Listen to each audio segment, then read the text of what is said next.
Hello दोस्तों, मैं हूं स्नेहा और आप बने हैं सिलेक्शन गाइडर चैनल पर। आज हम उत्तराखंड महिला आंदोलनकारियों के बारे में जानेंगे, जो कि पार्ट 2 होगा। तो चलिए आगे बढ़ते हैं। ऐसी ही कुछ महिलाओं को जानते हैं जिनकी विशेष भूमिका रही उत्तराखंड आंदोलन में। ये महिलाएं आंदोलनकारी होने के साथ साथ समाज सेविका, लेखिका और कवित्री के रूप में भी जानी गई। तो सबसे पहले शुरुआत करते हैं विद्यावती डोभाल से। विद्यावती डोभाल का जन्म 1902 में गढ़वाल में हुआ। गढ़वाल में वो पहली ऐसी महिला थी जो लेखिका, कवित्री और समाज सेवी के नाम में भी जानी गई, और ये विमान परिचालिका भी थी।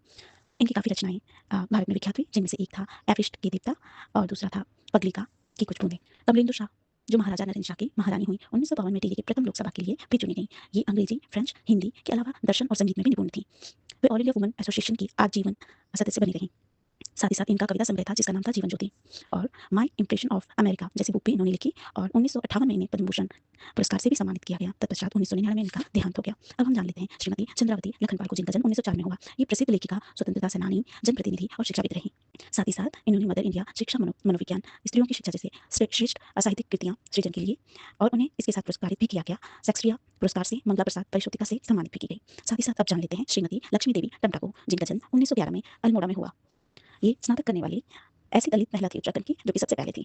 साथ ही साथ अल्मोड़ा से प्रकाशित क्षमता साप्ताहिक के लिए भी इन्हें चुना गया। इन्होंने दयनीय स्थिति को पहचाना, जो कि दलितों के साथ हो रहे अत्याचारों का।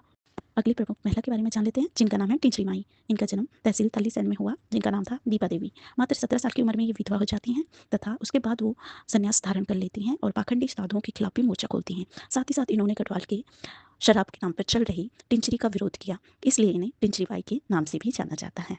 अब हम जान लेते हैं सुशीला डोभाल को। सुशीला डोभाल का जन्म 1928 में हुआ। उत्तराखंड की पहली महिला कुलपति बनी, जो शिक्षाविद और कुशल प्रशासक थी।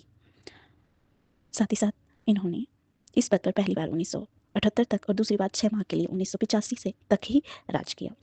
अब जान लेते हैं सुश्री राधा भट्ट को। इनका जन्म 1934 में अल्मोड़ा में हुआ, जो कि समाज सेवी, पर्यावरण कवित्री, गांधीवादी विचारधारा की लेखिका थी, जिन्होंने सल्ला बहन के संपर्क में रहते रहते लक्ष्मी आश्रम कुसानी से जुड़ गई, तथा वहीं से बहुत सारे आंदोलन गांधी जी के नेतृत्व में भी किए गए। धन्यवाद।